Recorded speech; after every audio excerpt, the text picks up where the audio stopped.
5 most important comics in my collection. Hi, welcome to Garage Geek. So Larry's Library had the audacity to try to challenge me, Garage Geek. If anybody knows me, you know that I rise to any challenge. So Larry, get ready. No, Larry is one of the best. I'm very happy that he selected me for this. However, I'm going to have to do this 2 ways because just picking 5 was too difficult for me. So in most videos, we have people talking about when they're young and then as they're older. And so I'm going to go with that theme and I'm going to pick 5 when I was young and 5 current.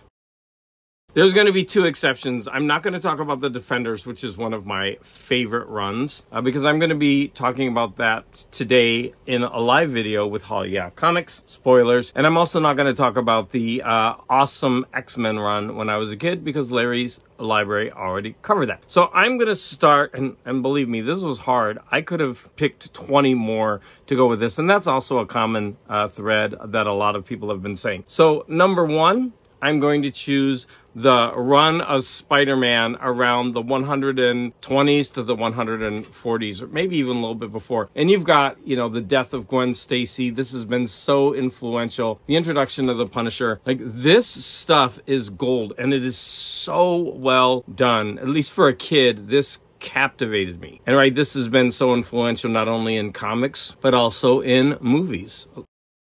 I did an exclusive video on this comic. I loved Daredevil. He was a B character that showed up, and of course, he's become very important. Him and another one that are on this list. I loved reading Daredevil. I broke this issue down because there's that famous slap scene. These two just go crazy. They don't take into account what their powers are doing, and they just smash a family's home without realizing it, and they kind of, that slap brings them to their senses. And that was, for me, something bold, I guess, to see as a kid, to show that these heroes are not infallible.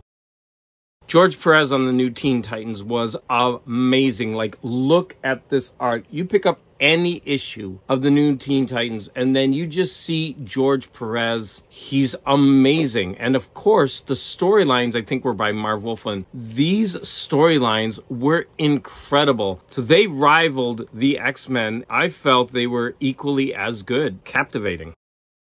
As a kid, I really loved reading my older brother's comics, and I kind of gravitated toward these B-listers. This has Spider-Man in it, but I always felt that Nova was a Spider-Man for a new generation because he was this young kid dealing with high school and societal issues, trying to keep his secret identity from his parents and family, and the effect that this was having on him.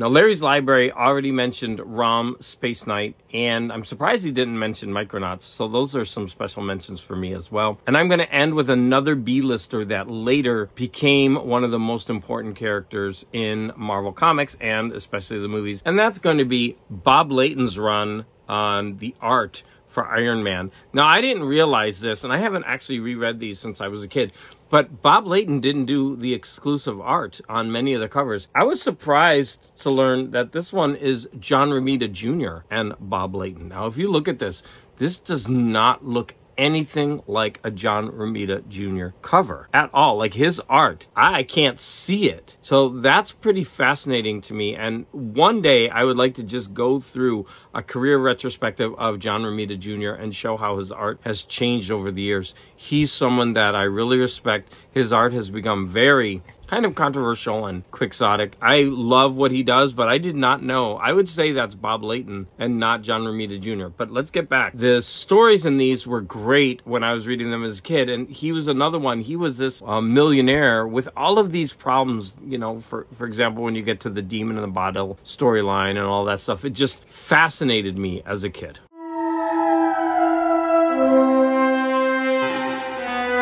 So part 2 of this video are going to be 5 important comics to me as an adult, and that is getting back into comic collecting.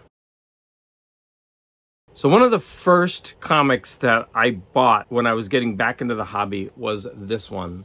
And I initially was buying comics only for the cover art, and I just thought this art on this cover was just amazing. And I know when you look at it, it's not that good, but it's just the layout, the colors, and the background, it captivated me. And I thought, what a cool cover. And I bought this. And of course, it's by one of the greats, Romita Sr. This is one of the reasons I got back into collecting physical issues of comics.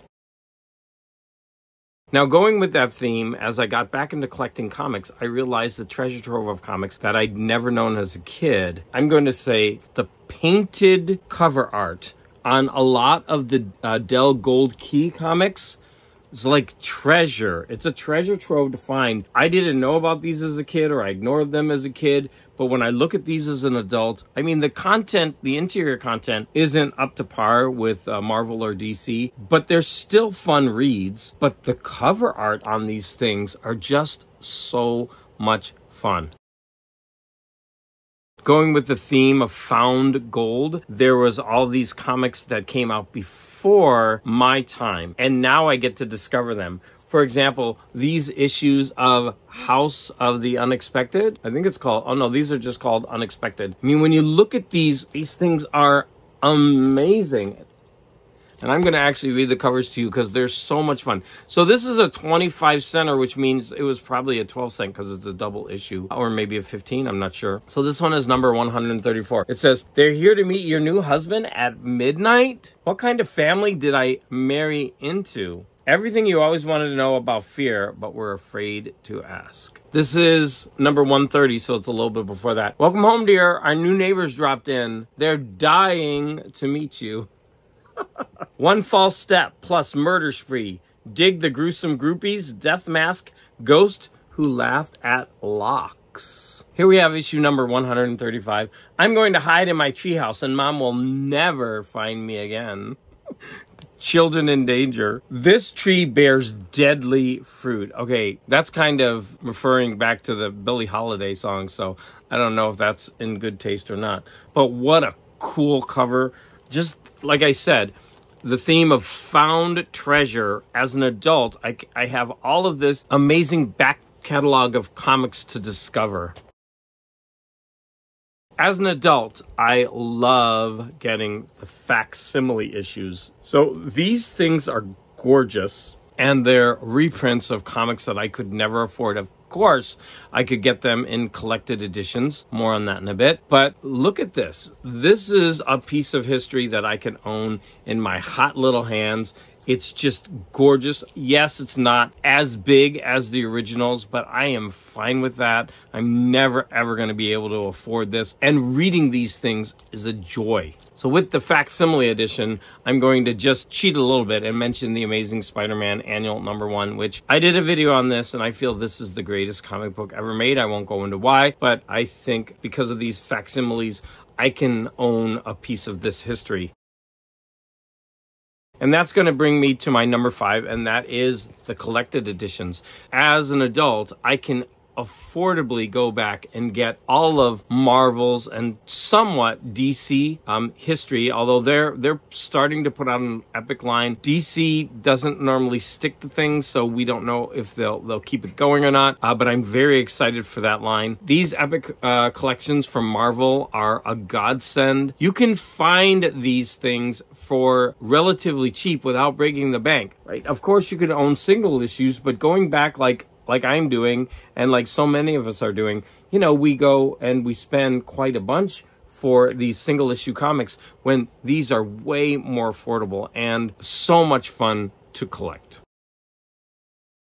So there you have my cheat of 5 and 5, but I couldn't just keep it down to 5. As I was going through my comics, there were so many that I didn't pull, like the amazing run on The Mighty Thor. Captain America had an amazing run. Daredevil with Frank Miller. I mean, you could go on and on. Like the Bullseye storyline alone in Daredevil fascinated me as a kid. Dealing with that lunatic serial killer and how that was dealt with by Frank Miller. And I was reading these things as a kid. So I want to thank Larry's Library for challenging me to do this. This was a lot of fun. And I've already watched the original video for this, and I look forward to watching other people's response to this challenge. As I was editing this video, I forgot to mention my pick to move this challenge forward. Now, there's a lot of people that I could pick, but I'm going to go with Mr. E, the Low Grade King. I love his channel. I don't know why he doesn't have more followers and viewers watching his videos. The whole thing about this challenge is not only to show off what we have and learn more about each other,